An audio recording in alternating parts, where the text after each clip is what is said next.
So after an astonishing game week 26 where I got 127 points and Salah got me 84 mouth-watering points as triple captain, we have to move on to game week 27 because the deadline is right around the corner, with the deadline being at 6:30 on the 25th of Feb, which is tomorrow. So yeah, without further ado, let's get into my team. So in goal, I've got the saving machine, you see I rhymed there, Jose Sa. He's been absolutely brilliant this season for me. He's been raking in points left, right and centre, but I am still very annoyed because his highest points all of the season was when he got a whopping 14 points against Southampton in game week 6, and I left him on the bench. And the man who was in goal, I think, was Guaita, got me about 4, so that really bugged me there. But you know, we're not making that mistake this week because Guaita has a slight knee injury, so he's probably not going to play. They're probably going to play Butland Palace, and Jose Sa is going to be right in there, and hopefully they can beat West Ham. And West Ham are no pushover side. We've learned that this season. They beat the likes of Liverpool. I think got a result against Chelsea as well.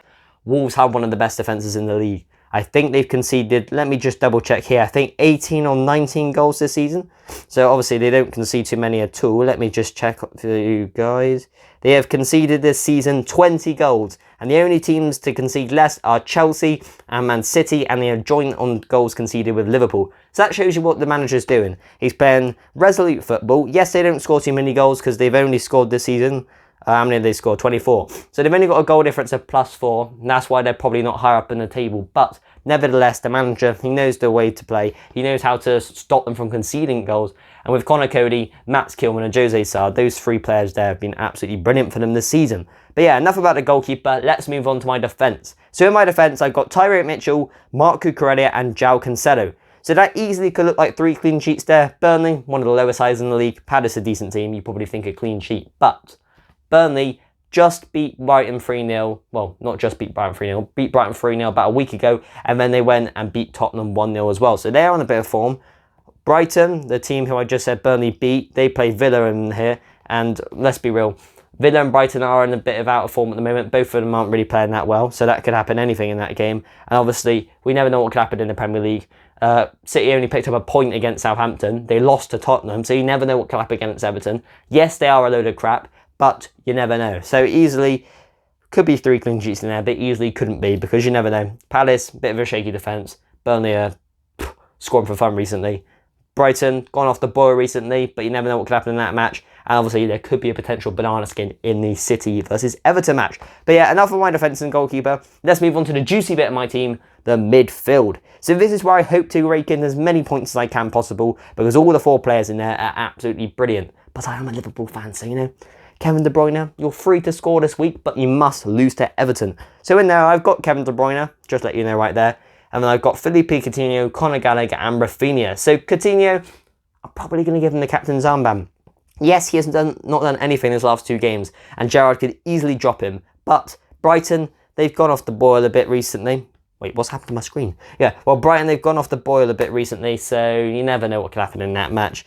City, I don't want to back City because I'm a Liverpool fan. I know it may sound stupid. Like, you may think, well, just go with the player you think is going to get the most points, which is most likely Kevin De Bruyne. But at the same time, you know, you kind of just got to go with the players who you want to back because then, I don't know, but I'm waffling, but I'll just go with Coutinho as captain. Conor Gallagher's in there against Burnley. He could do something. He's been absolutely brilliant this season. 1 second, lads, let's just adjust this light.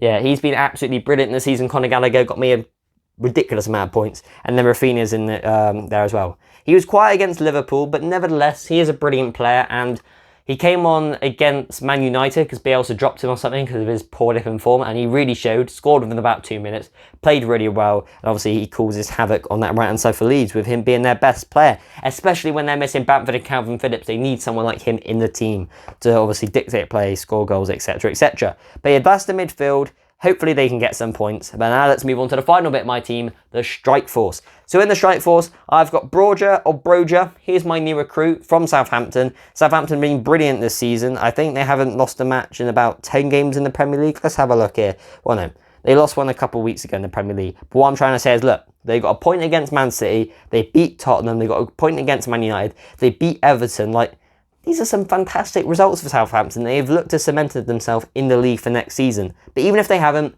they must now, because their next set of fixtures are so juicy, you're going to want to sign them yourself. So they play Norwich in game week 27, a double fixture in game week 28, which consists of Aston Villa and Newcastle. Yes, much improved the pair of them, but, you know, still fixtures there they can get points in. And then Watford in game week 29, and then Burnley in game week 30, and then Leeds in game week 31. Like, come on, Broja literally has a little tag that says on him, "Buy me, look at my fixtures." Literally, they are fantastic. But the only reason I brought him in was Salah and Tsimikas Casablanca. They play in the Carabao Cup final. Well, Liverpool play in the Carabao Cup final, and hopefully they beat Chelsea. But yeah, they're not playing, so I thought, who do I bring into the team? Because I don't want to play with 10 players. I've got Ben Johnson on my bench, who never seems to get looking in the West Ham side anymore. So I thought, oh, let's take off Ida, who's injured. I brought him in. He didn't do nothing. He got injured, but now he's out. And I thought, who do I bring in? He's reasonably priced at 5.4 million. I don't mind him sitting on the bench for some weeks, but it's going to hard to be put him on the bench when you see fixtures like that. And yeah, I just thought it was a perfect buy. But the other two on my team have not really been perfect buys. I brought Ollie Watkins. I think he's yet to score, despite the fact his fixtures have been brilliant. They've played Watford, Newcastle, Leeds, Everton, Man United, Brentford. And he didn't do anything. Like, come on. For an Aston Villa striker, you've got to be banging in goals. And then obviously the other, well, not obviously, but the other striker in there is Mikel Antonio. He has done pretty much nothing as well from when I brought him in. He's sort of gone off the boil because he started the season off like absolutely exceptionally. That man was raking in points left, right and centre. But, you know, all form comes to an end and he's sort of tailed off, and Jared Bowen has taken the limelight at West Ham. But nevertheless, West Ham's fixtures aren't great, but you never know. We just keep him in this week and maybe we'll sit him on the bench next week when Salah comes back in, because, you know, Broja, he's really setting himself as a starting player in my team for the foreseeable future. But yeah, that is my team right there, guys. If you probably know by what I said in the video, my bench is Guaita, Tsimikas, Salah, Johnson. So Johnson's the only one who's likely to come on, but you never know. Guaita might pull through and Sam might pull up with some injury. Who knows? That's the Premier League. Anything can happen, as we've learned. But yeah, that is my team right there. If you have enjoyed this video, hit the like button and the subscribe button. And if you have got any questions about your team before the deadline, which is tomorrow at 6:30, so be prepared. The deadline's only, what, in less than 24 hours. Just put them in the comment section. And yeah, anyway, guys, thank you for watching the video. I hope you've enjoyed this one, and I'll catch you in the next one. That's not usually how I end videos.